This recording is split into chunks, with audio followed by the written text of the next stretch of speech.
Result কিন্তু কিছুই না ভাই, কাগজের টুকরা। তুমি কিন্তু তোমার মা বাবার কলিজার টুকরা। আজকে এসএসসি রেজাল্ট দিয়েছে।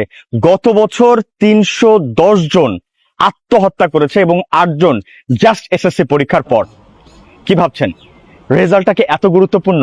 পড়াশোনাটা অবশ্যই প্রয়োজন, জীবনে পড়াশোনা ছাড়া অনেক দূর যাওয়া সম্ভব না। তবে আপনি যদি চিন্তা করেন এই পড়াশোনাটা আপনার জীবনের সাথে কতটা প্রয়োজন, তাহলে আমি বলবো এটা একেবারেই মূল্যহীন। আপনি আপনার জীবনটাকে পৃথিবীর এমন কোনো কিছুর সাথে কম্পেয়ার করতে পারবেন না। এসএসসি তে একটু রেজাল্ট খারাপ করেছেন, মন খারাপ করার দরকার নেই। হয়তোবা আপনি জিপিএ 5 পেতে চেয়েছেন, বাট জিপিএ 5 হয়নি, এতে মন খারাপ করার দরকার নেই। ইভেন হয়তো আপনি ফেল করেছেন, কি বা যায় আসে তাতে? আপনি কি জানেন এসএসসি পাশ করার পর খুব ভালো রেজাল্ট নিয়ে অনেকে পড়াশোনা তারপরে আর শেষ করতে পারে না, অথবা অনেকে আছে যারা এসএসসি পাসই না কিন্তু জীবনে সফল। আপনি একটু ঘেঁটে দেখবেন পৃথিবীতে যত সফল ব্যক্তি আছে তাদের কতজন খুব ভালো ছিল পড়াশোনায়।